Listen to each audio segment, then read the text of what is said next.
Assalamualaikum warahmatullahi wabarakatuh. Halo semuanya teman-teman, selamat siang, selamat datang kembali di channel kesayangan kita, channel Ilo Entry, dan masih bersama saya Ilo. Dimanapun teman-teman berada, semoga teman-teman selalu dalam keadaan sehat walafiat, tanpa kekurangan satu apapun. Amin amin ya robbal alamin. Doa terbaik untuk teman-teman semua ya. Dan pada kesempatan yang baik ini kami masih akan membawakan kisah dari Sinta Diary, kisah petualangan Tori di kota iblis Xinjiang. Wow. Dan ini adalah episode terakhir dari season 1 Kota Iblis Xinjiang, teman-teman ya. Makin seru aja kisahnya makin ke sini. Dan kami juga ingin mengucapkan terima kasih kepada Sinta Diary atas kisahnya yang luar biasa ini. Dan buat teman-teman yang suka baca bisa mengunjungi karya karsa Sinta Diary. Asli kisahnya keren-keren banget di sana teman-teman ya. Dan sebelum kita masuk ke dalam kisahnya, buat teman-teman mungkin yang baru bergabung, kami ucapkan selamat bergabung. Bisa diklik dulu dong tombol subscribe, jangan lupa lonceng notifikasinya dinyalakan agar teman-teman selalu mendapatkan notifikasi dari konten-konten yang akan kami upload selanjutnya. Dan untuk channel Ilo Entry kami upload setiap hari teman-teman ya. Setiap siang jam 12 siang waktu Indonesia bagian Barat. Nggak pakai berlama-lama lagi. Pasti udah gak sabaran kan untuk ketemu Tori, Desta, dan lain-lain. Langsung saja kita masuk ke dalam kisahnya. Dari halaman belakang rumah Bang Ilo, kita menuju ke negeri Cina.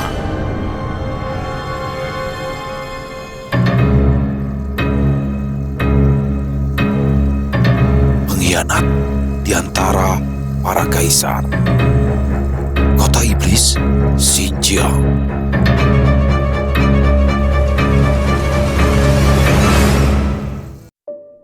Desta dan kawan-kawan telah mengambil keputusan yang salah, akan sulit untuk mengendalikan situasi sesuai keinginan mereka. Tidak mungkin meminta kembali kitab kebangkitan iblis dari para kaisar. Seandainya mereka kembali untuk mengambilnya, mungkin para kaisar akan mempertahankannya bahkan dengan nyawa mereka. Kitab kebangkitan iblis adalah salah satu benda yang sangat ditakuti kecuali oleh para iblis.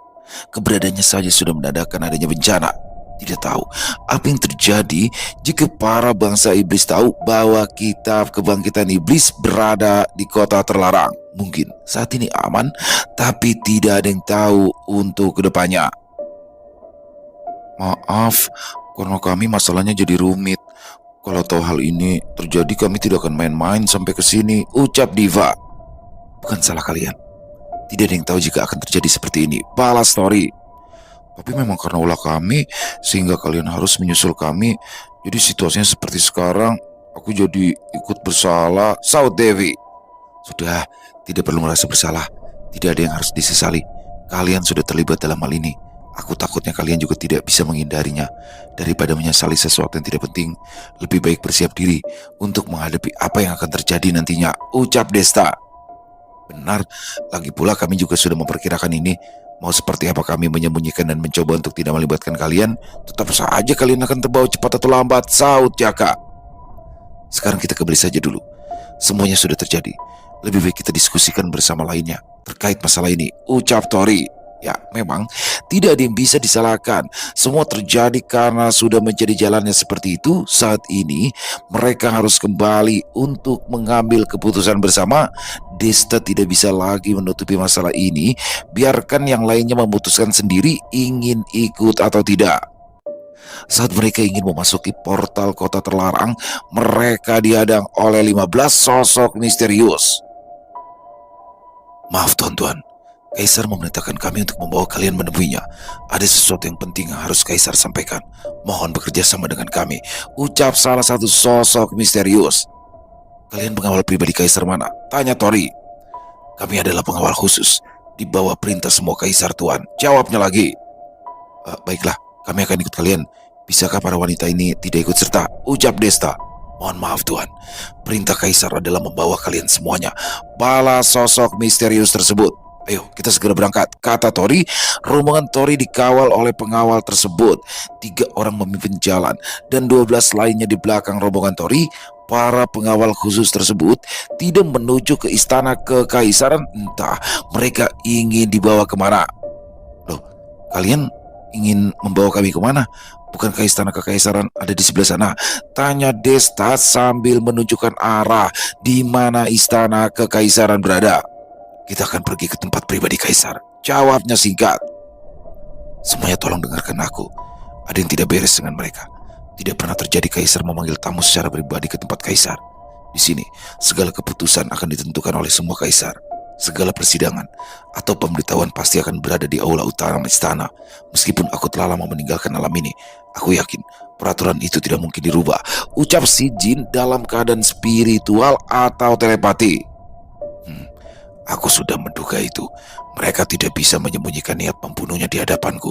Tuhan, apa yang harus kita lakukan saat ini? Kata Janoko. Sudah, ikuti saja mereka dulu. Jangan buat keributan di sini. Jika mereka ingin mencari masalah, kita beritahu bahwa salah besar mencari masalah dengan kita. Balas Desta. Aku suka caramu, Mas Desta, sahut Jaka. Jauh di pusat kota terlarang, lokasi yang cukup sunyi dan hanya ada beberapa bangunan serta sedikit orang. Sebenarnya kalian ingin membawa kami kemana? Bukankah ini sudah terlalu jauh jika kalian ingin menyergap kami? Ucap Tori. Strat. Mereka langsung berhenti dan langsung mengepung rombongan Tori. Apakah mendapat masalah suamiku? Ucap Sinta dengan penampilan barunya dengan pakaian serba merah sambil menenteng pedang langit milik ibunya. Sinta sengaja tidak menampakkan wujudnya sebelumnya karena ia berada di dalam buku jiwa untuk mengasah kemampuannya. Tentu saja kemunculan Sinta didampingi oleh Sira dan Sire yang juga memiliki penampilan dengan jubah merah kombinasi hitam. Wow, kau semakin cantik dan elegan dengan penampilanmu saat ini, istriku, puji Tori. Bisakah kamu melihat situasi jika ingin menggombal? Balas Sinta memalingkan mukanya yang memerah karena malu. Tiba-tiba saja Gabon dan Roka menyusul. Wah, Gabon melepaskan otot-ototnya. Gabon, tubuh besarmu menutupi pandangan kami, ucap Roka. Maaf, saut Gabon. Sinta, Gabon dan Roka bisa sesuka hati mereka keluar masuk buku jiwa tanpa bantuan Tori tentu saja. Bakara juga bisa melakukan hal tersebut, tapi saat itu Bakara dan lainnya tetap berada di alam buku jiwa. Semakin lama, semakin banyak musuh berdatangan. Mereka memang sudah mempersiapkan jebakan untuk mengepung rombongan Tori. Tidak bisa dihitung ada berapa musuh yang berdatangan. Setidaknya tempat tersebut telah dipenuhi oleh prajurit musuh. Katakan, kaisar mana yang menyuruh kalian untuk membunuh kami? Dan apa alasannya? Tanya Desta. Sebentar lagi tempat ini akan menjadi pemakaman kalian. Buat apa kalian tahu? Balas sosok misterius itu. Benar, kami hanya mengikuti perintah. Setidaknya kalian bisa menebak sendiri kenapa hal ini harus menimpa kalian. Sahut sosok lainnya. Sebuah palu besar menghantam tanah hingga menimbulkan gempa yang dahsyat dan membelanya mengikuti jalur di mana palu besar tersebut mendarat. Sekali ayunan, palu Gabon langsung membinasakan banyak prajurit di jalurnya. Selain 15 orang yang menjemput rombongan Tori, tidak ada yang selamat berada di jalur Gabon menghantam palunya. Jumlah tak jadi masalah, kalian hanya menyanyiakannya, ucap Gabon. Ceklek, semua musuh yang ada di hadapan Janoko langsung melintir. Tentu saja Janoko tidak berbelas kasih. Bukan hanya kaki atau tangan mereka melintir, tetapi seluruh tubuh musuh melintir menjadi pemandangan yang mengerikan untuk dilihat. Aku pastikan kalian menyesal sudah berani menyinggung kami, kata Janoko. Di sisi lain, justru terlihat indah. Akar-akar tanaman hijau menjalar melilit setiap makhluk yang dijumpainya. Jiwa-jiwa setiap makhluk yang terkena akar tersebut langsung meledak dan tumbuh bunga kematian. Bunga-bunga yang tumbuh mengeluarkan asap. Setiap sosok yang menghirup asap tersebut akan langsung meledak dan menjadi bunga kematian. Hingga lebih dari puluhan bunga bermekaran menjadikan lokasi tersebut seperti taman bunga yang indah. Itu adalah kemampuan Sri Kandi, indah namun sangat mematikan. Kalian harus bersyukur tidak ada kematian yang seindah ini, ucap Sri Kandi. Jangan menunggu kita dibantai, bunuh mereka, perintah sosok misterius. Semuanya serentak menyerang dari berbagai arah, menutup semua jalur mundur yang memungkinkan ada yang lolos. Para pengawal khusus terlalu meremehkan mereka. Rombongan Tori tidak hanya kuat dalam hal menyerang, soal bertahan Jaka memiliki kemampuan di atas rata-rata. Apa mereka lupa siapa yang membuat susunan pendeteksi iblis? Ditambah lagi kemampuan dia ada jauh lebih hebat dalam membuat pelindung. Serat, teras. Sire dan Sire tidak menyia-nyiakan kesempatan. Di saat musuh tertahan oleh dinding Yada, mereka langsung membantai tanpa ampun seluruh musuh yang menyerang. Hampir semuanya musnah, hanya menyisakan 10 orang sosok misterius yang menjadi pimpinannya. 5 diantaranya harus mati tanpa bisa menghindarinya. Kita salah perhitungan, mundur, ucap salah satu dari mereka. Jangan biarkan ada yang lolos, ucap Tori. Saat Roka langsung bertindak dan berhasil menahan 2 diantaranya. Grup Sri Kandi menangkap 3 diantaranya dengan akar spiritualnya. 5 lainnya harus berhadapan dengan Janoko, Shijin dan Cupid dalam bentuk dewasanya.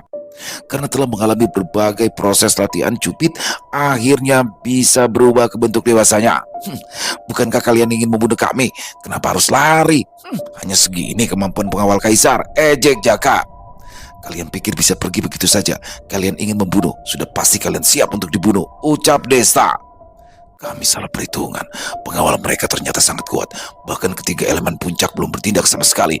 Gumam sosok misterius yang berhadapan dengan Janoko. Kini justru 10 orang pengawal khusus tersebut yang terkepung dan terpojok. Mereka secara tidak sadar telah masuk perangkap yang sudah disiapkan oleh Jaka. Katakan, siapa yang perintahkan kalian untuk membunuh kami dan apa alasannya? Aku bersumpah dengan hidup dan matiku tidak akan membunuh kalian, ucap Tori. Baiklah, tapi kami tidak bisa mengatakan Kaisar mana yang memerintahkan kami. Sebab jika kami mengatakan, kami akan langsung mati. Tapi alasan kalian harus mati adalah karena kalian telah mengetahui kitab kebangkitan iblis. Dan juga kalian adalah orang yang telah memicu pagoda 5 unsur. Sebelum kalian dapat meminjam kekuatan pagoda 5 unsur, kalian harus mati. Karena kalian bisa mempengaruhi hasil peperangan di medan perang iblis nanti. Jelas salah satu dari mereka. Kalian kan bukan iblis. Kenapa kalian justru membantu para iblis? Tanya Desta. Kalian tidak tahu semengerikan apa para bangsa iblis itu. Mereka bukannya tidak mampu untuk melawan kota terlarang, tapi mereka hanya menahan diri sampai salah satu benda keramat muncul. Dan kini benda itu telah muncul. Tidak ada yang selamat kecuali mereka yang bersedia tunduk kepada iblis. Jelasnya. Apa hilangnya Master Dwi? Juga karena ulah kalian? Tanya Desta. Soal itu, aku juga bersumpah atas hidup dan matiku. Aku tidak akan membunuh kalian, ucap Desta. Baik. Akan aku jawab. Memang benar, menghilangnya Master Dwi ada kaitannya dengan salah satu kaisar. Saat aku juga ditugaskan untuk membunuhnya, kami mengejarnya melewati wilayah spasial hingga sampai di medan perang iblis. Saat itu, kami tidak bisa meneruskan pengejaran karena kami yakin Master Dwi pasti akan mati jika memasuki area medan perang iblis. Jelasnya lagi, apa yang dia katakan ada kemungkinan bahwa paman belum mati. Wilayah spasial, medan perang iblis, belum pernah aku mendengar sebelumnya. Pasti tempat itu berkaitan dengan kota iblis, gumam Desta. Aku heran, dari mana kalian bisa tahu tentang kitab kebangkitan iblis? Bukankah hanya para kaisar saja yang tahu? Kata Tori. Karena kami mendengarnya langsung dari Kaisar Bumi. Acrat! Tanpa sadar, salah satu sosok misterius itu terjebak dengan ucapan sederhana Tori secara tidak langsung. Dia mengatakan, siapa pengkhianatnya tentu saja konsekuensinya ia dapatkan sendiri dan tiba-tiba saja jiwanya meledak. Aku rasa informasinya sudah cukup. Pantas saja Kaisar Bumi menawarkan diri untuk melakukan penyegelan. Mereka sudah tidak berguna lagi, kata Tori. Janoko, Sri Kandi dan Jaka mendekati mereka untuk bersiap mengeksekusi. Apa ini? Tunggu. Bukankah kau bilang akan melepaskan kami? Apa kau tidak takut hukuman surga karena mengingkari janjimu? Kata salah satu sosok misterius. Hei, aku dan Tori memang berjanji untuk tidak membunuhmu, tapi tidak untuk mereka, balas Desta. Cetar! Janoko dan Sri Kandi mempersilahkan Jaka untuk mengurus mereka. Keris Brawo Geni menyambar mereka hingga menjadi abu. Sialnya, mereka harus bertemu rombongan Tori. Kini sudah jelas siapa sosok pengkhianatnya.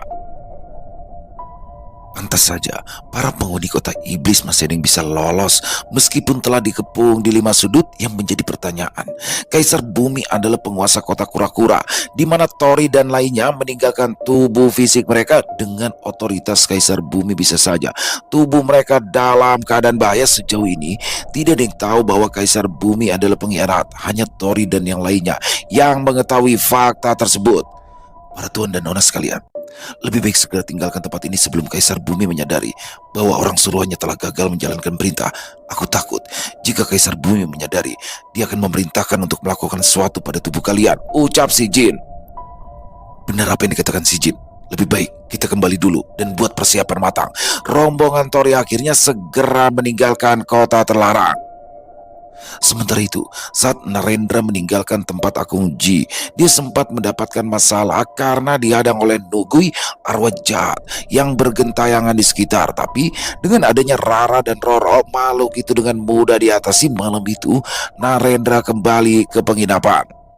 Kota Magong yang tidak pernah tidur saat itu terasa sepi sekali.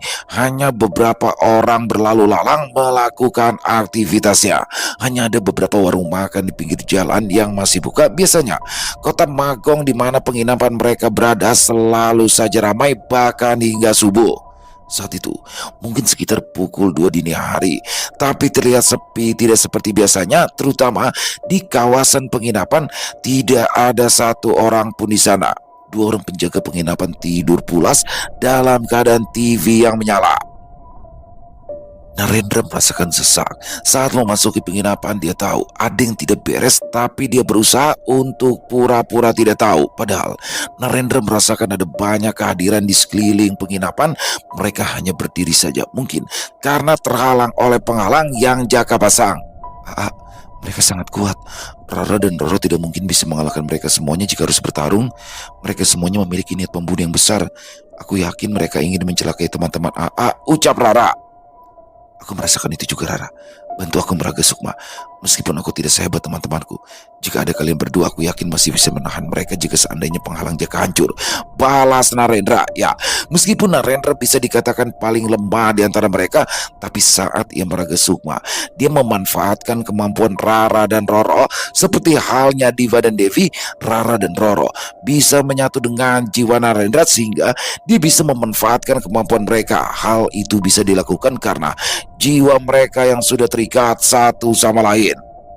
Saat Narendra Meraga Sukma, barulah situasi yang sebenarnya diketahui. Penginapan yang mereka tempati ternyata sedang diserang dari luar. Suara berisik benturan menimbulkan getaran seperti gempa. Roro, bergabunglah denganku, ucap Narendra. Baiklah, sudah lama tidak kita lakukan, balas Roro. Roro bergabung dengan Narendra. Tidak ada perubahan besar dalam jiwanya, hanya matanya berwarna merah serta keluar taring dari mulutnya. Ayo kita periksa Rara, kata Narendra. Mereka keluar dan menyaksikan setidaknya ada 10 sosok misterius yang mencoba untuk merusak pelindung. Siapa kalian? Kenapa menyerang kami? Ucap Narendra. Ternyata manusia yang tadi masuk. Jika aku tahu kalian bagian dari mereka, sudah kami habisi kau. Tunggulah sampai pelindung ini hancur, balas sosok misterius tersebut. Memangnya aku tidak bisa melakukan apa-apa meskipun ada di dalam pelindung ini. Kedua tangan Narendra tiba-tiba mengeluarkan energi hitam yang kemudian membentuk tombak spiritual. Kalian tahu, kalian adalah sasaran yang empuk berada di luar pelindung. Siut, jedang! Narendra melemparkan salah satu tombak spiritualnya dan mengenai salah satu sosok misterius yang membuatnya terbental. Meskipun tidak cukup untuk melukai sosok tersebut, tombak spiritualnya cukup untuk menahan mereka untuk merusak pelindung.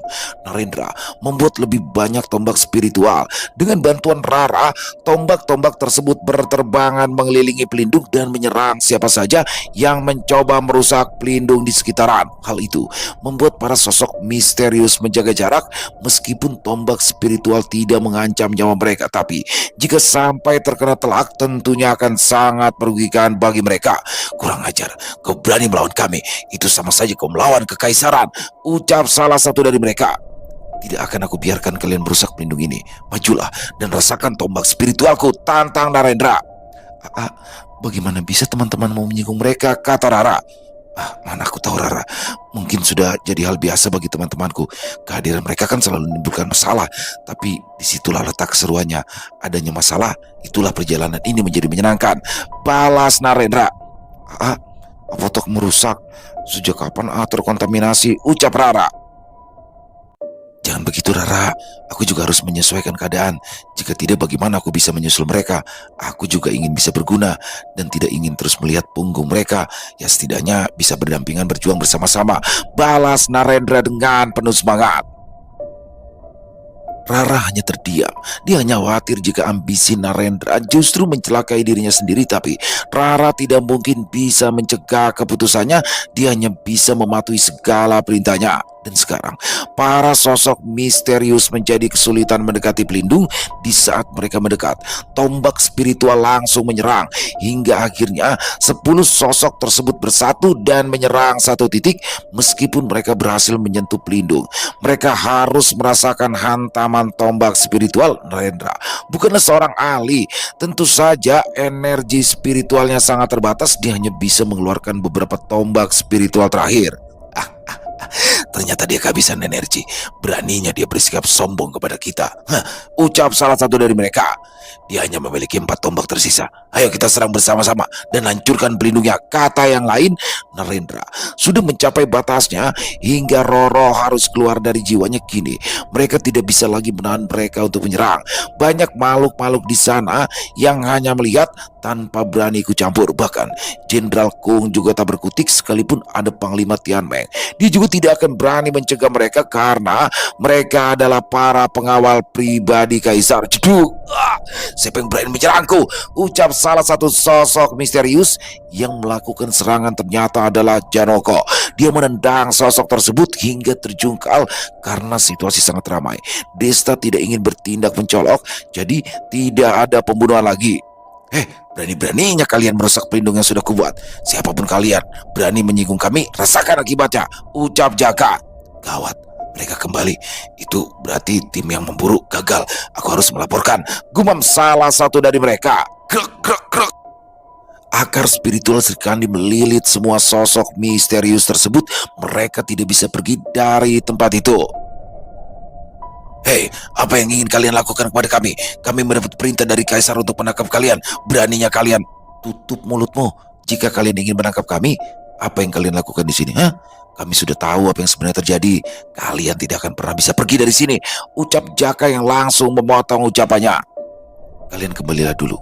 Mas Ren, terima kasih. Jika tidak ada kau, bisa jadi penghalang ini sudah hancur. Kami akan membawa mereka ke perbatasan, kata Tori.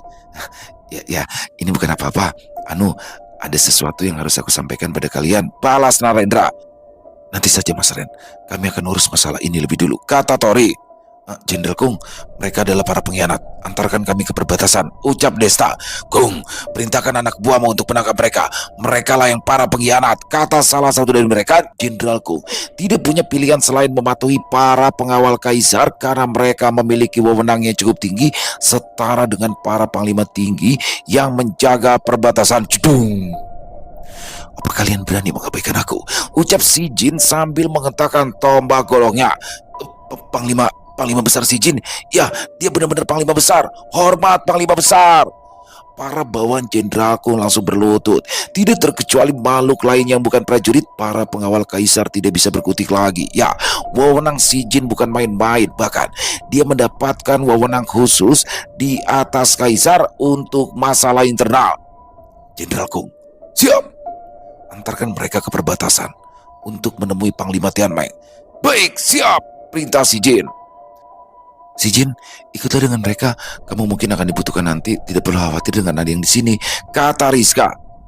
Baik Nona, sesuai perintah Anda. Jenderal, pimpin jalannya, ucap si Jin. Ho! Kalian berdua pergilah. Aku akan memperbaiki pelindungnya. Sudah jangan cemaskan mereka selama ada aku di sini, ucap Jaka sambil menepuk dadanya 2 kali. Tori dan Desta pergi ke perbatasan.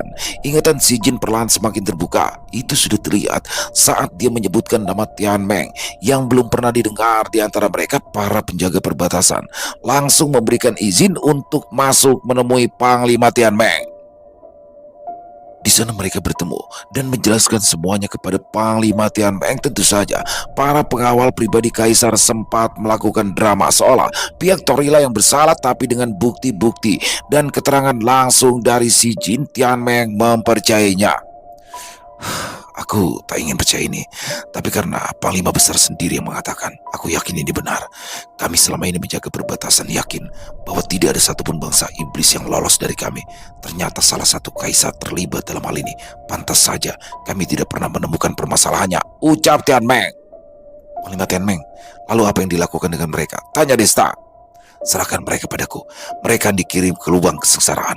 Sebagai seorang pengkhianat itu layak. Balas Tian Meng. Tian Meng, kami semua adalah pengawal kaisar. Kau tidak bisa melakukan ini pada kami. Protes mereka. Diam. Sekalipun kau anak kaisar, pengkhianat tetaplah pengkhianat. Bawa mereka ke lubang kesengsaraan. Perintah Tian Meng kepada bawahnya. Siap. Lubang kesengsaraan adalah penjara kematian. Siapapun yang masuk ke dalam lubang dipastikan akan mati, mau sekuat apapun mereka. Sebelumnya, ada juga beberapa manusia kemari. Aku yakin mereka adalah teman-teman kalian. Salah satunya mengamuk dan menghilang di wilayah spasial. Kami sudah melakukan penyisiran, tapi tidak mendapat hasil. Aku takut dia telah masuk medan perang iblis. Jika sampai hal itu terjadi, ucapan Tian Meng terhenti di situ. Benarkah? Waduh, bisa gawat ini. Des, ayo kita kembali. Mereka pasti menunggu kita. Jangan sampai mereka bergerak sendiri-sendiri. Itu akan berbahaya, ucap Desta panik. Terima kasih Panglima Tian Meng. Kami akan segera kembali. Kami takut terjadi apa-apa dengan rekan kami. Pamit Tori. Tian Meng, kami pergi dulu. Ingatlah untuk tidak mengatakan apapun kepada siapapun saat ini, ucap Si Jin mengingatkan. Aku tahu masalah ini tidak ringan Panglima Besar. Aku pasti akan merahasiakannya, bahkan dengan nyawaku. Balas Tian Meng. Masalah sudah semakin melebar. Desa tidak mungkin bisa mengontrolnya sendirian. Kitab kebangkitan iblis, hilangnya jiwa Raka, dan masalah lain yang belum diketahui. Aditya terluka parah, dan keterlibatan Yuda dengan sekte pemuda iblis ini akan menjadi semakin rumit. Belum lagi Desta, Tori, dan Diva Devi pasti sedang dalam incaran karena mereka adalah sosok yang telah memicu pagoda 5 unsur. Tunggu, bahkan mereka belum menginjakan kaki di kota iblis, tapi masalah sudah datang bertubi-tubi. Informasi yang diberikan Tian Meng tentang Raka membuat Desta dan Tori gelisah. Mereka sudah bertindak cukup hati-hati agar yang lainnya tidak ikut terlibat dalam permasalahan di alam Cina. Tapi mereka berdua terlalu meremehkan dan menggampangkan. Mereka seolah lupa bahwa rekan-rekannya adalah seorang praktisi spiritual seperti mereka berdua yang haus akan dunia spiritual. Dengan atau tanpa Tori dan Desta, rekan-rekannya bisa melakukan sendirian dan bukanlah bocah-bocah yang harus diatur. Tori dan Desta sudah berada di penginapan. Pagi itu, sekitar pukul 5 pagi, mereka berdua dikejutkan dengan pernyataan Rama. Aditya terluka cukup parah dan harus dilarikan ke rumah sakit terdekat. Dan yang paling mengejutkan lagi, Yuda ada kemungkinan telah bergabung dengan sekte pembunuh iblis. Tidak ada yang tahu apa yang sedang Yuda pikirkan. Tidak mungkin dia bertindak ceroboh melawan sekte sesat itu sendirian. Hanya ada satu kemungkinan, bahwa Yuda telah bergabung ke dalam sekte tersebut untuk menyelamatkan rekan-rekannya. Aditya dirawat di rumah sakit terdekat bersama dengan Raka. Semuanya ditanggung oleh perusahaan milik Paman Desta yang saat itu dipimpin oleh anaknya Suyoto. Perusahaan Dokuxing sudah berkali-kali hampir jatuh ke tangan pihak pribumi atau mereka yang memiliki wewenang dalam perusahaan. Dokuxing masih tetap bisa dipertahankan karena ayah Desta memiliki separuh saham yang membuat perusahaan tersebut tidak bisa diambil alih perusahaan lain dengan mudah. Mereka harus meninggalkan kota Magong untuk menghindari Kaisar Bumi. Melakukan tindakan berikutnya sebelum meninggalkan kota Magong, mereka tentunya juga harus berpamitan dengan Akung Ji dan juga Nenek Pang. Mereka sudah cukup baik menyambut dan memperlakukan seperti anaknya sendiri. Aku akan di sini dengan Rio menunggu Aditya dan Raka. Kalian pergilah ke desa Magong. Titip salam untuk Akung Ji dan juga Nenek Pang, juga Paman Ebi, ucap Rama. Baik, kalian istirahat saja. Setelah ini kita akan pergi ke Qinghai. Balas Desta. Narendra juga memilih untuk tetap berada di rumah sakit menemani Rama dan lainnya. Rizka, Reta, Diva, dan Devi bersikeras untuk ikut karena mereka sudah terlanjur dekat dengan Nenek Pang. Jadi mereka ingin berpamitan secara langsung. Sore itu, di tengah perjalanan, mereka bertemu dengan Suhu Yusen, seseorang yang pernah membantu mereka. Oh, kalian, kita bertemu kembali. Ingin kemana? Tanya Yusen. Kami ingin pergi ke tempat Akung Ji. Kami mau pamit, balas Rizka. Oh, kalian juga ingin hadir di upacara. Kalian memang orang baik, kata Yusen. Suhu, upacara apa ya? Tanya Rizka penasaran. Bukankah kalian ingin menghadiri upacara Jibok Akung Ji dan Hebi yang meninggal semalam? Terang Yusen. Apa? Teriak Rizka kaget yang membuat Tori dan lainnya terkejut. Ada apa tuh Mbak Rizka? Ucap Desta. Kata Suyen, Akung Ji dan Paman Ebi meninggal tadi malam, kata Rizka terlihat sedih. Mendengar perkataan Rizka tentu saja membuat mereka kaget. Beberapa pertanyaan dilontarkan kepadanya. Tentu saja Rizka tidak bisa menjawabnya. Suyen sendiri juga tidak tahu apa-apa terkait meninggalnya Akung Ji dan Paman Ebi. Setelah sampai di puncak desa Magong, suasana haru langsung menyelimuti sekitaran. Tampak Nenek Pang duduk di depan peti mati dengan raut muka yang dipaksa untuk tetap tegar. Rizka dan yang lainnya yang dekat dengan Nenek Pang sangat sedih, tak sanggup untuk menahan air mata. Ingin sekali mereka mendekati, tetapi proses upacara sedang berlangsung. Hanya anggota keluarga saja yang berada di sana. Mereka pun menunggu hingga proses upacara selesai hingga dikremasi pada malam harinya. Tidak diketahui apa penyebab kematian Akung Ji dan Paman Hebi mengalami nasib tersebut. Akung Ji sudah cukup berumur, sedangkan Paman Hebi masih cukup sehat dengan usianya tersebut. Tori dan Desta hanya menebak mungkin saja kematian mereka ada hubungannya dengan sekte pemuda iblis. Rizka dan yang lainnya tidak cukup puas saat berpamitan. Ada sesuatu yang mengganjal dan banyak pertanyaan yang ingin dilontarkan, tetapi mereka tidak ingin membebani Nenek Pang dan pergi malam itu meninggalkan desa Magong. Setidaknya Nenek Pang memiliki menantu yang baik dan perhatian dengannya, sehingga Rizka dan lainnya tidak akan khawatir jika Nenek Pang kesepian. Sementara itu di dunia Gongtian, Yuda bersama Tang Yin menuju pusat aula penyembahan. Di bawah piramida terbang ada sebuah ruangan yang cukup besar. Lantainya terbuat dari batu, begitu juga dindingnya. Di setiap dinding banyak lukisan yang mungkin sudah ada ribuan tahun lalu. Dalam lukisan tersebut bisa diartikan bahwa suatu kelompok sedang memerangi iblis. Kelompok tersebut dipimpin oleh sosok yang memiliki mahkota. Tangan kanannya memegang tombak dan tangan kirinya memegang kitab. Sosok tersebutlah yang dianggap dewa atau Tuhan oleh para sekte pemuda iblis. Tang Yin menjelaskan semua gambar-gambar yang ada di bangunan tersebut, bahwa suatu saat perang besar akan terjadi. Umat manusia yang bukan bagian dari sekte pemuda iblis akan musnah. Mereka semua adalah iblis yang sesungguhnya. Bagi sekte tersebut, ketiga benda keramat milik Raja Iblis itu disebut sebagai benda suci.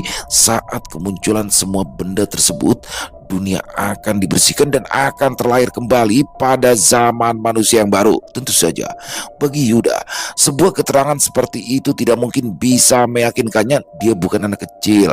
Tang Yin tahu itu. Oleh sebab itu dia membawa Yuda untuk memasuki bangunan lebih dalam. Semakin dalam, semakin banyak gambar-gambar yang menunjukkan peradaban manusia mulai dari zaman primitif hingga modern. Setidaknya manusia sudah mengalami 3 kali siklus kehidupan menurut catatan dan gambar yang ada di sana.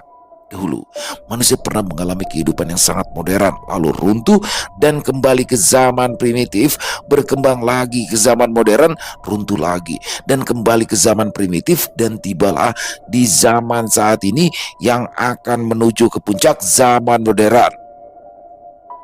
Tentu saja, kehancuran peradaban modern tersebut ada kaitannya dengan kemunculan 3 benda keramat, dimulai dengan kemunculan para penganut iblis di seluruh dunia.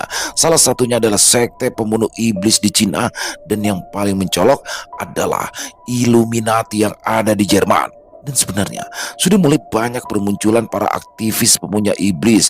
Banyak orang menyebutnya pemuja iblis, tapi bagi para pemuja iblis itu sendiri, iblis yang sebenarnya adalah mereka yang bukan bagian dari sekte atau organisasi yang berkaitan dengan lambang piramida bermata tersebut. Aku tahu kau banyak keraguan saat ini, tapi bukalah matamu lebar-lebar dan perhatikan apa yang ada di hadapanmu ini, ucap Tang Yin kemudian membuka sebuah pintu di hadapannya. Masuklah. Angin berhembus sangat kencang saat memasuki pintu tersebut. Yuda seperti tidak berada di dalam ruangan, tetapi berada di dunia yang terhubung dengan dunia lainnya, atau disebut sebagai dunia besar milik para dewa. Terlihat sosok kepala patung dengan ukuran tidak wajar. Di sekeliling kepala patung dikelilingi jalan-jalan seperti jembatan terbang, dan ada banyak pintu-pintu seperti di mana Tang Yin dan Yuda berada. Yuda sangat takjub. Tidak mungkin ada manusia yang bisa membuatnya, karena yang Yuda lihat itu adalah keajaiban yang tidak pernah ia bayangkan. Siapa? Siapa yang bisa membuat patung sebesar itu? Tanya Yuda. Patung? Apakah yang kau lihat itu adalah patung? Perhatikan dengan seksama, balas Tang Yin. Yuda bingung dengan apa yang dikatakan oleh Tang Yin, tapi setelah Yuda perhatikan dengan seksama, kepala patung yang ia lihat bergerak. Karena saking besarnya patung tersebut, tidak terlihat bahwa patung itu ternyata bergerak. Patung itu memiliki satu mata, rambut panjang, dan telinga yang besar. Dan sebetulnya itu bukanlah patung, melainkan sosok makhluk yang sangat besar. Itu bukan patung. Jangan-jangan dia hidup. Apa sosok besar ini yang kalian anggap dewa? Ucap Yuda terkejut. Kau salah, teman. Makhluk besar ini hanyalah seorang pelayan. Dia sedang melakukan tugas untuk membebaskan Sang Agung. Jelas Tang Yin. Membebaskan? Berarti Sang Agung yang kalian sembah saat ini sedang dikurung, saut Yuda. Lebih tepatnya, Sang Agung mengurung dirinya sendiri. Dia akan terbebas saat pelayanannya mulai bergerak untuk membebaskannya. Ucap Tang Yin. Ada lebih dari ratusan pintu seperti pintu yang dilewati oleh Yuda dan Tang Yin. Dengan kata lain, ada ratusan dunia kecil dan orang seperti Tang Yin yang ada di lokasi tersebut. Tang Yin sendiri memimpin ratusan ribu orang. Tidak bisa dibayangkan sebanyak apa anggota sekte pemburu iblis jika digabungkan seluruhnya. Tentu saja di setiap daerah memiliki nama yang berbeda, tetapi pada dasarnya memuja sosok yang sama. Di mana tepatnya Sang Agung itu mengurung diri? Tanya Yuda. Ada di bawah sana, paling dasar, jawab Tang Yin. Aku bahkan tidak bisa melihatnya. Sebenarnya di bawah sana ada apa? Yuda menjadi penasaran. Sosok itu sangat besar, hingga dasarnya saja sampai tidak terlihat oleh mata. Di bawah sana adalah laut. Lautan yang luas, disebut sebagai segitiga Bermuda. Sang Agung berada di dalam lautan tersebut, tutur Tang Yin. Yuda bukanlah seorang pemikir, jadi ia tentunya bingung dengan segala penjelasan Tang Yin. Dari Cina masuk ke dunia kecil Gongtian, lalu masuk ke dunia besar yang dibawanya adalah lautan yang disebut sebagai segitiga Bermuda. Sang Agung, siapa lagi jika bukan Dajjal, pelayan Dajjal. Sosok raksasa sudah mulai bergerak untuk membebaskan tuannya. Ini adalah tanda dimulainya akhir zaman. Sebelum kemunculannya saja, Dajjal sudah memiliki pengikut ratusan seperti Tang Yin, dan Tang Yin memimpin ratusan ribu pengikut. Dengan kata lain, ada jutaan orang yang sudah menantikan kemunculannya. Sosok raksasa bermata satu adalah perwujudan dari Sang Agung. Sosok tersebut juga penjaga yang mencegah siapapun melewati tempat tersebut. Ada fluktuasi ruang dan waktu di sekitaran wilayah tersebut. Siapapun yang sengaja atau tidak sengaja melewatinya akan terjebak dalam fluktuasi tersebut. Jika beruntung, akan bisa lolos. Jika tidak, akan terjebak selamanya di dalam fluktuasi ruang dan waktu menuju ke tempat dunia kecil yang tidak pernah diketahui. Meskipun sosok raksasa itu terlihat diam, sebetulnya dia bergerak karena saking besarnya ukuran tubuhnya seolah tidak terlihat jika ia bergerak. Sosok tersebut disebut sebagai Balaks yang menjaga kawasan Bermuda. Aku tidak sepintar dirimu untuk memahami sesuatu yang sesulit ini, tapi aku mengerti kehadiran sosok Balaks ini adalah bukti atas kekuatan Sang Agung, ucap Yuda. Jadi bagaimana sekarang keputusanmu? Tanya Tang Yin. Aku akan bergabung, jawab Yuda. Bagus. Dan itu berarti kau akan melawan teman-temanmu, ucap Tang Yin. Aku tidak ada urusan dengan mereka. Keputusanku tidak akan ada yang mengganggu gugat. Aku selalu melakukannya sendiri. Mereka hanyalah batu loncatan bagiku, balas Yuda. Bukankah itu terdengar kejam? Bagaimana bisa kau dengan mudahnya mencapakan mereka? Tang Yin mencoba untuk menjebak dengan kata-katanya. Aku tidak peduli. Bahkan di masa depan, jika ada yang lebih luar biasa dari ini, aku mungkin juga akan berpaling dan melawanmu. Aku mengejar kekuatan, bukan kekuasaan, kata Yuda dengan tatapan dingin ke arah Tang Yin. Bagus. Orang seperti inilah yang kami butuhkan. Tidak ada keberadaan yang lebih kuat dari Sang Agung. Itu artinya dia akan selalu setia, gumam Tang Yin. Baiklah, selamat datang di sekte kami. Aku secara pribadi menyambutmu. Aku jamin kau akan mendapatkan posisi yang tinggi, ucap Tang Yin. Sudah aku bilang, Aku mencari kekuatan bukan kekuasaan. Lagi pula aku tidak pandai dalam hal memimpin. Aku lebih suka bebas dan bertindak sesuai keadaan. Tegas Yuda. Kau sangat berterus terang, baiklah. Sementara ini jadilah wakilku. Kau tidak perlu melakukan apapun. Lagi pula, dengan kemampuanmu saat ini, kau masih belum diperlukan. Biarkan bawahan yang melakukan tugasnya, kata Tang Yin. Terserah apa yang kau katakan. Aku akan ikut. Semoga saja tidak membuatku bosan. Mulai sekarang, panggil aku Mantike. Jawab Yuda. Wah, Mantike, namanya cukup keren. Baiklah, ayo kita kembali ke Gongtian, ucap Tang Yin. Yuda benar-benar telah bergabung dengan sekte pembunuh iblis. Tang Yin memberikannya segala kebutuhannya, fasilitas mewah dan apapun yang Tang Yin mampu berikan. Yuda sempat mampir ke rumah Tang Yin. Rumahnya sangat mewah dan ia juga seorang ayah dengan 3 anak laki-laki. Tang Yin tak terlihat seperti seorang pemimpin sebuah sekte sesat. Malahan Yuda sempat iba melihat anak-anaknya ketika bocah itu tidak tahu apa-apa bahwa ayahnya adalah seorang pemuja iblis. Bagi Yuda sendiri, dia masih lajang dan tidak memiliki keterikatan dengan orang lain. Baginya, keluarga adalah kelemahan terbesar untuk melakukan segala sesuatu yang diinginkan. Di rumah tersebut, Tang Yin juga mengundang beberapa orang yang juga ada kaitan dengan sekte pembunuh iblis tanpa diduga-duga, dan tidak pernah Yuda harapkan ada seseorang yang membuatnya kaget.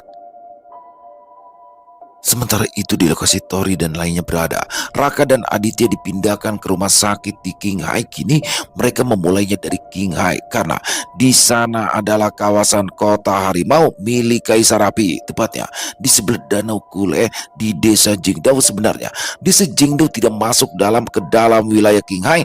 Desa ini cukup terpencil karena berada di wilayah pegunungan Kunlun dan berbatasan dengan Tibet. Aku rasa tidak ada pegunungan yang seindah pegunungan Kunlun. Kenyamanan ini, ketenangan ini tidak mungkin bisa didapatkan dimanapun, ucap Reta. Lain kali, jika ada kesempatan, aku akan ajak ke Jepang, Neng Reta. Gunung Fuji tak kalah indah dengan pegunungan Kunlun, saut Desta. Bener ya? Balas Reta. Hanya Reta aja nih yang diajak Bang Desta. Berduaan gitu ya, ucap Diva. Iya nih, saut Devi. Bukan seperti itu. Tentu saja bersama kalian semua dong, kata Desta. Ya, mereka seolah lupa dengan apa yang sedang terjadi, tapi memang tidak seharusnya. Mereka memikirkan terlalu dalam dan membatasi kesenangan, tapi tidak dengan Rama dan Rio. Mereka tidak seperti biasanya, lebih sering berdiam diri daripada berinteraksi. Kita akan mulai dari sini. Soal Yuda, aku tidak tahu bagaimana harus menyikapinya. Tapi aku yakin dia memiliki keputusannya sendiri dan tentunya bisa menjaga dirinya sendiri. Jadi sementara ini kita kesampingkan dulu soal Yuda. Raka lebih penting. Jika jiwanya tak kunjung kembali, aku takut dia tidak bisa kembali lagi, ucap Tori duduk di halaman villa bersama dengan yang lainnya. Tentu bukan villa pribadi, tapi tempat yang sudah dipersiapkan oleh Deo Kuxing. Aku setuju. Meskipun benang spiritual Raka masih terlihat jelas, tapi hal seperti itu tidak menjamin bahwa Raka aman. Benang spiritualnya bisa putus kapan saja jika jiwanya tidak segera kembali, saut Jaka. Untuk sementara ini aku tidak akan ikut. Maaf, aku harus melatih kondisi mentalku. Aku masih kadang gemetar jika mengingat kejadian itu, kata Rio. Sudah, tidak perlu dipaksakan Mas Rio. Santai, istirahat saja yang cukup ya, balas Jaka. Setelah didiskusikan bersama, akhirnya mereka akan bergerak secara terpisah. Desta, Jaka, Diva dan Devi akan menuju kota terlarang. Mereka akan menemui para kaisar terkait dengan kitab kebangkitan iblis. Tori, Rama, Rizka dan Reta akan pergi ke perbatasan kota harimau. Malam itu mereka bergerak. Suasana di kota harimau jauh lebih ramai daripada di kota kura-kura sebab kemunculan seseorang yang telah memicu pagoda 5 unsur dengan elemen api telah meninggalkan kualitas perkembangan di kota tersebut. Ada kebanggaan tersendiri menjadi bagian penduduk di kota harimau. Tuan muda, Anda kembali. Ayo, silakan ke ruangan pribadi saya, ucap Deng Ai menyambut rombongan Desta dan mengantarkannya ke ruang pribadinya. Deng Ai, kenapa kota harimau sangat ramai? Terakhir kali aku kesini tidak seramai ini, tanya Desta. Sumber berita di alam ini bagaikan angin, melesat dengan cepat dari telinga ke telinga. Kemunculan seseorang yang telah memicu pagoda 5 unsur dengan elemen api telah diketahui hampir seluruh penghuni di alam sini. Tentu saja tidak hanya kota harimau yang memiliki banyak penghuninya, kota naga dan ponik juga sama ramainya. Karena kemunculan seseorang yang telah memicu pagoda 5 unsur dengan elemen petir dan angin. Tidak aku sangka, aku mendapatkan penghormatan bertemu dengan mereka di sini. Tutur Deng Ai. Penginapan dan restoran yang dikelola oleh Deng Ai tiba-tiba saja penuh sesak karena orang-orang berdatangan ingin melihat sosok orang yang telah memicu pagoda 5 unsur. Desta, Tori, Diva dan Devi seperti artis yang tiba-tiba saja tenar di alam Cina. Hal ini akan merepotkan. Semakin banyak yang tahu tentang kita akan semakin berbahaya, ucap Tori. Bener Des, mungkin saja ini rencana pengkhianat itu supaya pergerakan kita terbatas, balas Desta. Maksud Tuan Muda, ada pengkhianat di dalam kekaisaran, sahut Deng Ai terkejut. Kau tidak perlu tahu lebih dalam, Deng Ai. Ini juga demi keselamatanmu sendiri, ucap Desta. Baik Tuan Muda, saya mengerti, balas Deng Ai. Hei, meskipun kalian sekarang jadi pusat perhatian, bukankah itu bagus?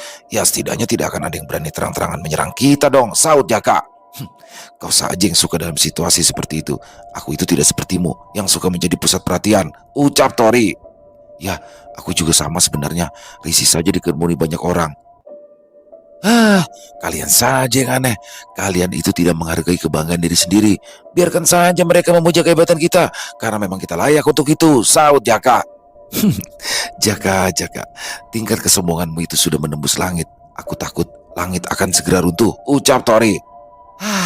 Kau masih terlalu dangkal untuk memahami tentang filosofi kebanggaan diri yang menghadirkan pencitraan untuk menstabilisasi pikiran jiwa sehingga bla bla bla bla.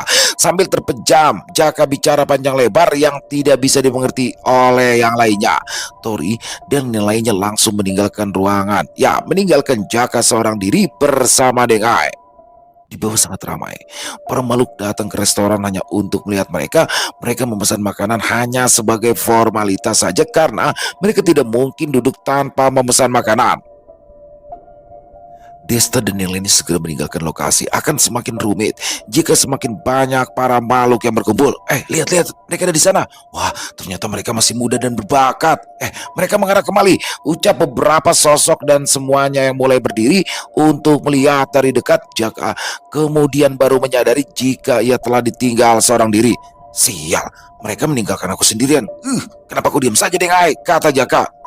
Itu saya tidak berani memotong ucapan Anda, Tuan, balas Deng Ai. Jadi kau mendengarkan ucapanku semuanya? Itu bagus buat pemahamanmu, Deng Ai, ucap Jaka. Terima kasih Tuan, balas Deng Ai, walau sebenarnya dia tidak tahu apa yang dikatakan oleh Jaka sebelumnya. Jaka keluar dari ruangan diikuti oleh Deng Ai. Dia berdiri di atas menyaksikan Desta dan lainnya sedang dikerumuni oleh banyak sosok. Tapi Jaka melihat ada beberapa sosok yang mencurigakan. Mereka seperti menyembunyikan sesuatu di balik jubah dan berlahan mendekati rombongan Desta. Kalian waspada, teriak Jaka. Ada beberapa sosok mencurigakan. Jaka melihat dengan jelas dan tidak akan membuatnya berteriak jika sosok tersebut bisa saja minggir, cring, memanfaatkan keramaian untuk melancarkan serangan. Sepertinya Kaisar Bumi sudah mulai tidak sabaran.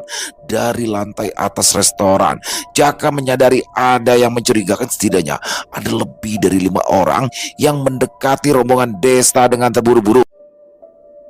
Waspada kalian, teriak Jaka. Cring, ucap salah satu sosok yang terlihat biasa saja tapi mengeluarkan niat pembunuh yang kuat dan siap menerjang. Desta dan lainnya tidak bisa menyadari bahkan teriakan Jaka tidak mereka dengar karena bercampur dengan hiruk pikuk suasana ramai di sekitaran. Yada, siap, lindungi mereka, dimengerti. Shoot, cedung. Yada melompat dan mendarat di depan rombongan Desta. Beberapa sosok yang berkerumun terpaksa harus terdorong mundur. Yada, ucap Desta dan yang lainnya. Bum, Yada langsung memasang pelindung terkuatnya. Minggir, itu mereka, bunuh. Beberapa musuh langsung melancarkan serangannya, namun sayangnya sekali lagi mereka harus tertahan oleh penghalang Yada. Aji Saka Braja Musti. Des des des. Subalita tinggal diam saat musuh tertahan. Sementara waktu saat mereka menyerang, keseimbangan musuh tergoyahkan. Subali mengambil kesempatan tersebut untuk menyerangnya dengan tinju beruntun terkuatnya. Alhasil 4 dari 7 orang yang menyerangnya harus mengalami nasib yang tragis. Mereka hancur berkeping-keping karena kelengahan mereka. Tidak sampai di situ saja. Zrak, zrak. 3 musuh lainnya yang mewaspadai Subalita sadar bahwa 2 wanita pembunuh sudah berada di belakang mereka dengan kombinasi serangan Siri dan Suru. 3 sosok tersebut tercincang menjadi beberapa bagian. Lama tak muncul, kedua pasangan ini membuat kejutan yang cukup membuat Tori dan lainnya kaget dengan aksi mereka. Seperti yang pernah dikatakan, Yade Subali adalah pasangan bagi Siri dan Suru. Musuh yang menyelinap berjumlah 7 orang. Kehadiran mereka bahkan tidak bisa diprediksi oleh Janoko dan Sri Kandi. Setidaknya musuh memiliki kemampuan di ranah kaisar atau setingkatnya. Dengan kata lain, Yada, Subali, Siri dan Suru telah memiliki kemampuan setingkat kaisar. Para sosok berkerumun mendekati rombongan Desta mulai menjaga jarak. Aksi Yada, Subali dan pasangannya membuat para makhluk takut. Jaka kemudian turun menyusul yang lainnya. Kerja bagus kalian semua, ucap Jaka kepada Yada, Subali dan lainnya. Terima kasih Tuan, jawab mereka. Kerumunan kembali berisik. Mereka mulai membicarakan sosok hebat Yada Subali yang ternyata adalah bawahan seorang jenius yang sempat mengguncang kota terlarang dengan elemen tanahnya. Meskipun tidak mencapai kemurnian 100%, di atas 70% saja sudah dianggap jenius hebat. Jaka berharap akan ada sanjungan untuknya, tetapi Desta dan lainnya segera menariknya untuk segera pergi. Kita kembali ke tujuan awal. Jangan tertahan di sini, Dul. Aku akan pergi ke perbatasan, ucap Tori. Oke Des, aku Bang Jaka dan Dewi Maut akan menuju ke kota terlarang jika situasi memburuk. Belum selesai Desta mengatakan, langsung disaut oleh Jaka. Tidak ada situasi yang buruk. Kita pergi Mas Desa, potong Jaka. Kalian hati-hati, balas Tori. Mereka kemudian berpencar menuju tujuan dan tugas mereka masing-masing. Si Jin, apa kau tahu lokasi kota harimau ini? Tanya Diska. Tentu saja Nona. Penanggung jawab kota ini adalah kawan lamaku. Dia berasal dari dinasti yang sama denganku. Balas si Jin. Ah, itu bagus sekali. Ini akan lebih mudah jika kau mengenal si Jin, sahut Tori. Semoga saja Tuan Tori. Aku tidak tahu ada perubahan atau tidak setelah sekian lama. Ya, aku mengerti. Mas Rama, kau kenapa menjadi pendiam semenjak Yuda pergi bersama anggota sekte pembunuh iblis? Apa yang kau pikirkan? Tanya Tori. Bukan Yuda yang aku khawatirkan, tapi tindakan kita. Aku merasa ada sesuatu yang tidak seharusnya kita lakukan, tapi kita sudah terlanjur masuk dan terlibat. Aku takut kita tak mampu menanganinya. Jawab Rama. Aku juga tidak memiliki kepercayaan diri untuk menghadapinya. Tapi rekan kita Raka dalam bahaya. Kita semua bertanggung jawab. Jadi aku bertekad tidak akan menyerah sebelum mencoba. Berhasil atau tidak itu urusan belakang. Menyerah belum tentu menghindarkan kita dari masalah. Tutur Tori. Hei berhenti, ini area terlarang, putar balik, ucap penjaga perbatasan. Apa penanggung jawab di wilayah ini adalah Liamba. Antarkan kami menemuinya, ucap si Jin.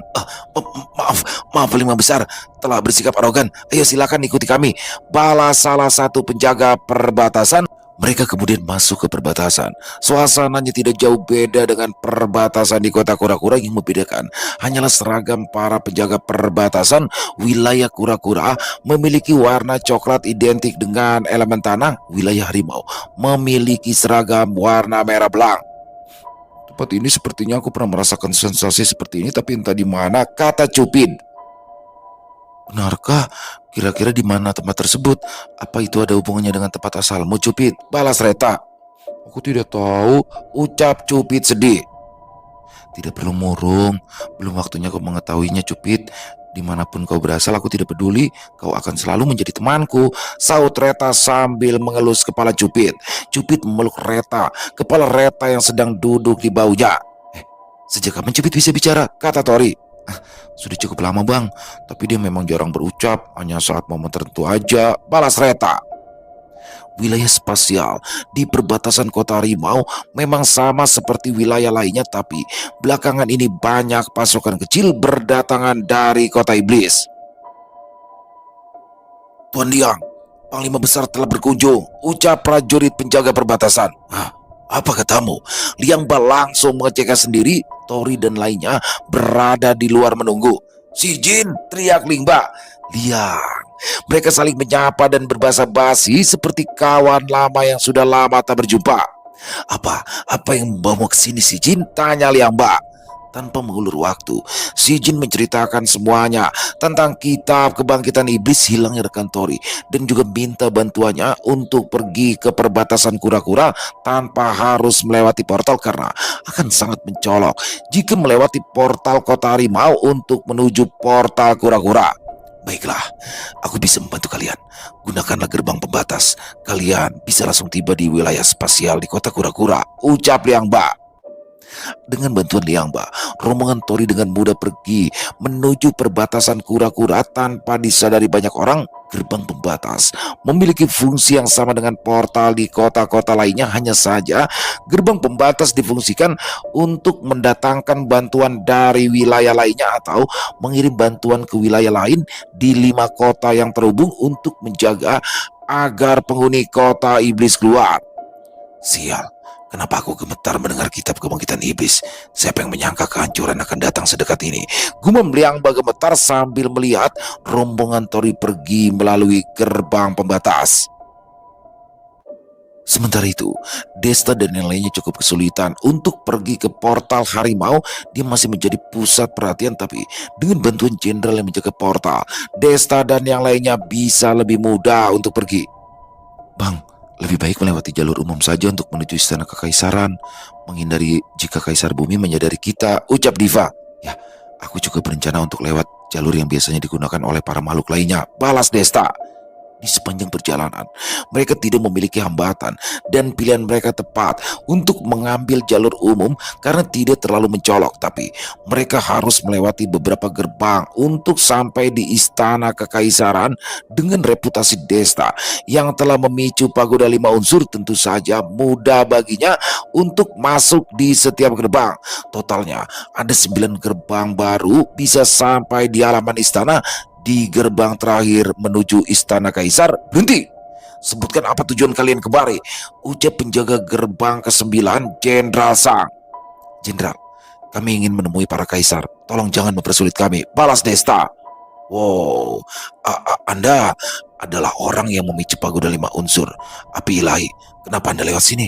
Bukankah ada jalan khusus untuk bisa pergi ke istana? Perkenalkan, nama saya Sang, ucap Sang. Kami hanya ingin lebih tahu dan mengenal wilayah kota terlarang saja. Aku tidak ingin dicap sombong, balas Desta beralasan. Wah, Anda sungguh rendah hati. Ayo silakan lewat. Maaf telah menahan kalian, kata Sang. Terima kasih, ucap Desta berlalu pergi. Setelah perjalanan yang cukup panjang, mereka akhirnya sampai di halaman istana kekaisaran. Tempat tersebut biasanya ramai, tapi saat itu sangat sepi. Tidak ada satupun sosok yang ada di sana.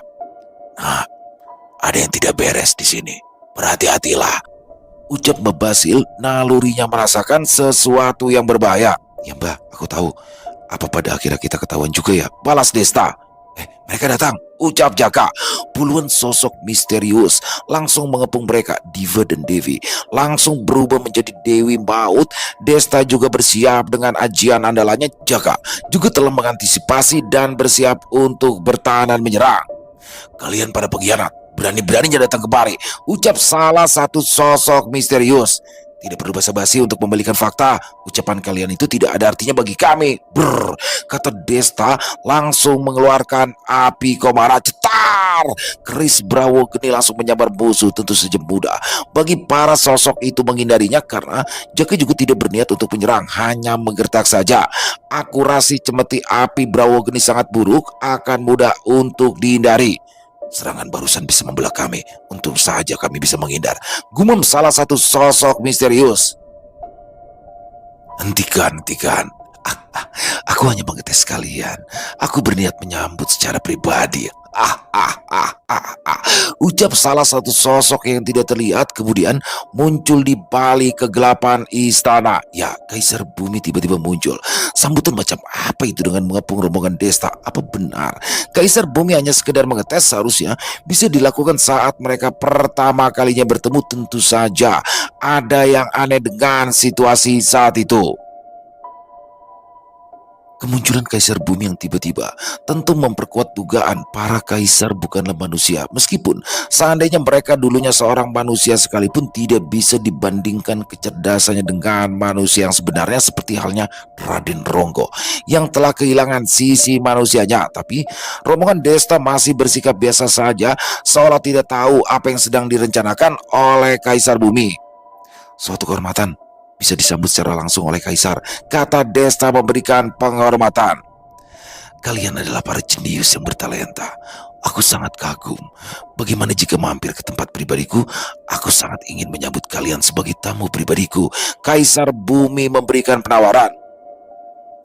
Kau pikir kami bodoh? Gumam Jaka. Maaf, Yang Mulia Kaisar Bumi. Dengan segala hormat, untuk saat ini kami tidak bisa berkunjung ke kediaman pribadi Anda, balas Desta. Oh ya? Kenapa begitu? Tanya Kaisar Bumi. Karena ada sesuatu informasi penting yang harus saya sampaikan kepada para kaisar, jawab Desta. Oh, kau bisa menyampaikan langsung padaku dan akan aku beritahukan kepada yang lainnya, ucap Kaisar Bumi. Maaf Yang Mulia Kaisar, berita ini harus aku sampaikan secara langsung kepada para kaisar. Bukannya kami tidak mempercayai Anda, tapi ketentuan kota terlarang, segala sesuatunya akan diputuskan oleh para kaisar, kata Desta. Oh, maksudmu aku tidak memiliki hak untuk mendengarkan secara pribadi? Kau cukup lancang. Jangan kira kau mampu memicu pagoda 5 unsur, lalu kau bisa seenaknya menolak permintaanku. Dengan alasan ini saja, aku sudah punya hak untuk membunuhmu, tutur Kaisar Bumi sedikit marah. Hei, kami bukan manusia bodoh. Setiap gerak-gerik yang Anda lakukan sudah menunjukkan siapa Anda. Tidak ada makhluk yang memiliki kecerdasan di atas manusia. Seharusnya Anda memahami kenyataan ini. Segala bentuk tipu muslihat yang Anda lakukan itu tidak akan berpengaruh pada kami. Kami sudah tahu sejak kemunculan Anda, dan itu memperkuat keraguan kami, saut Jaka. Lancang.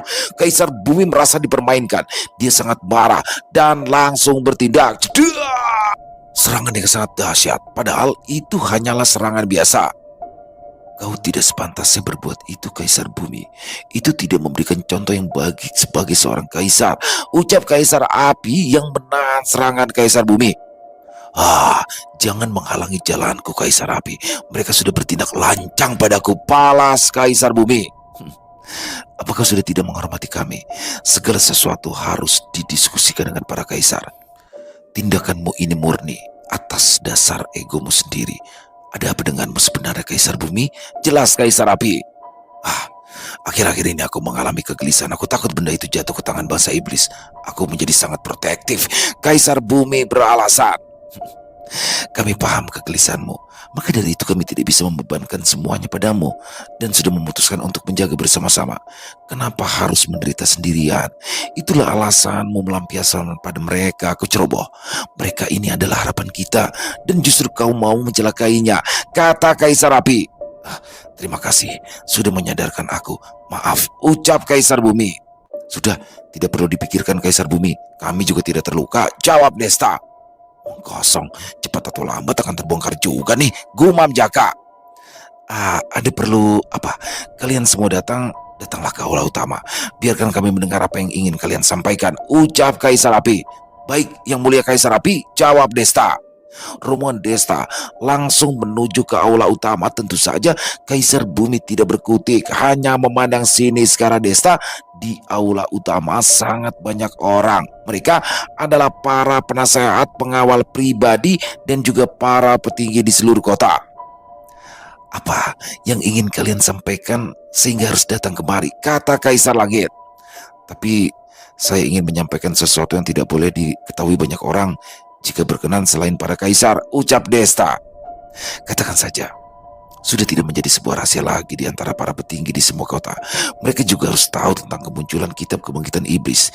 Tidak ada yang perlu ditutupi. Masalah ini menyangkut semua makhluk, balas Kaisar Agung. Baiklah, sebelumnya saya minta maaf jika harus menyinggung. Akan saya katakan secara langsung. Setelah kami menyerahkan kitab kebangkitan iblis, sepulangnya kami dihadang oleh beberapa pengawal kaisar. Kami menduga ada pengkhianat di antara para kaisar, jelas Desta. Hei, dari mana kau yakin? Dan langsung mengambil kesimpulan bahwa di antara kami ada pengkhianat. Jika tidak ada bukti yang jelas, tolong jangan sembarangan. Itu bisa menjadi perpecahan kepercayaan di antara kami. Kata-katamu harus bisa dipertanggungjawabkan, ucap Kaisar Suci merasa tidak senang. Benar, manusia-manusia ini mulai lancang. Mereka tidak tahu diri, sahut Kaisar Bumi. Seluruh aula langsung riuh kala mendengar penyampaian Desta. Beberapa mengutuk dan beberapa lainnya mempertimbangkan dengan pendapat mereka sendiri. Apakah ucapanmu bisa dipertanggungjawabkan? Kata Kaisar Api. Tentu saja, karena salah satu pengawal Kaisar mengatakan yang sebenarnya sebelum meledak. Dia mengatakan dan menyebut salah satu Kaisar dan kemudian meledak. Saya tidak bisa mengatakan di sini siapa orang tersebut. Jelas Desta sambil melirik ke arah Kaisar Bumi. Bangsat, kau tidak bisa menyebutkan nama tapi memandang ke arahku. Bukankah itu sama saja kurang ajar? Gumam Kaisar Bumi kesal. Kenapa tidak kau sebutkan saja langsung? Dengan penuturanmu aku yakin kau benar. Tidak hanya aku, kami juga mengerti dan itu pasti benar. Katakan orangnya dan akan aku urus sendiri, kata Kaisar Agung. Tunggu dulu, sudah sangat tepat dia tidak menyebutkan siapa pengkhianatnya. Karena hal itu akan menyulitkan dirinya sendiri. Karena dia tidak memiliki bukti yang jelas dan sebenarnya aku sudah menduga sejak lama. Maka dari itu, aku mengusulkan untuk menjaga kitab itu bersama-sama, sahut Kaisar Api. Hitam belum tentu memang hitam dan putih belum tentu juga putih. Master Dwi juga pernah menyampaikannya sebelum dia menghilang. Tapi kami tidak bisa mencari kebenarannya.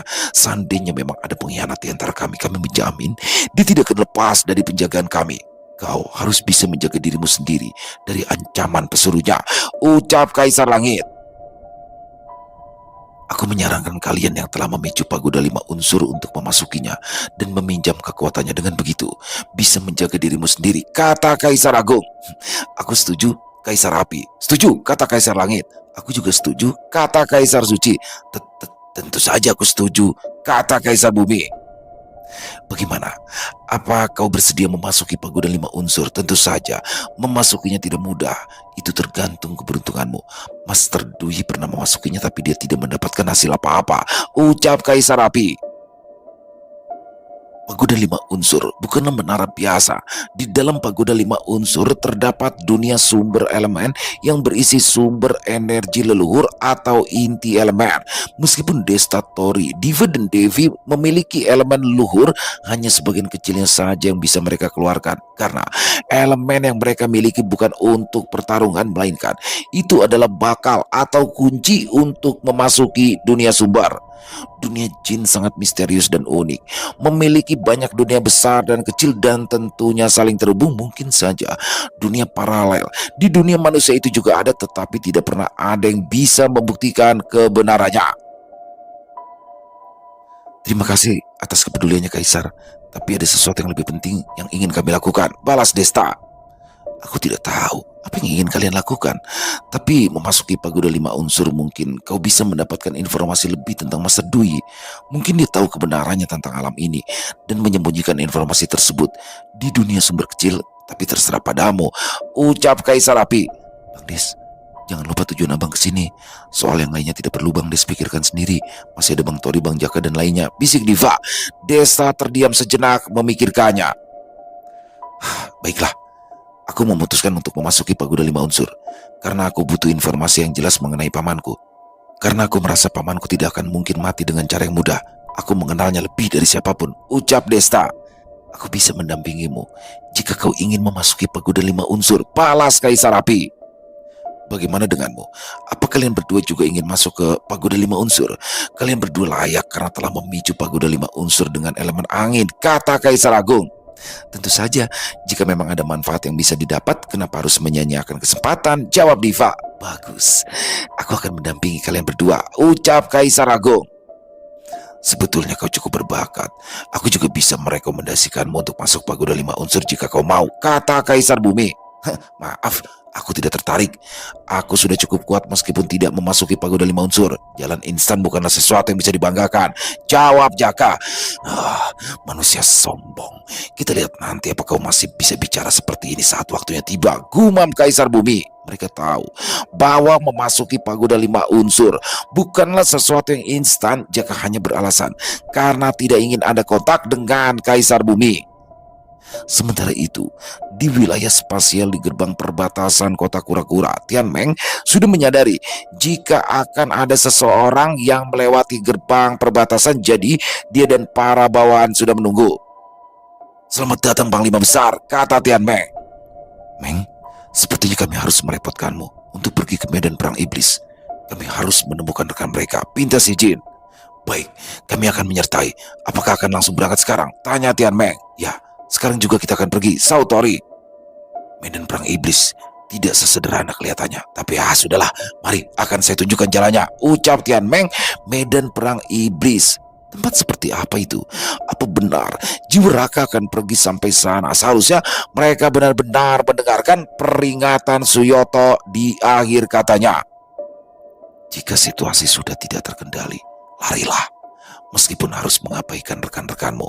Mungkin dari sinilah bencana yang sesungguhnya akan dimulai. Selesai.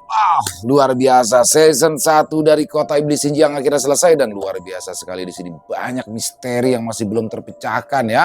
Kalau menurut saya juga belum tentu nih Kaisar Bumi yang benar-benar salah juga, karena belum terbukti maksudnya. Walaupun memang dugaan terkuat dan banyak yang mengarah ke dia, ke Kaisar Bumi dari segala bukti yang ada, tapi belum dipastikan 100%. Dan juga bagaimana Yuda Mantike akhirnya bergabung dengan sekte pembunuh iblis.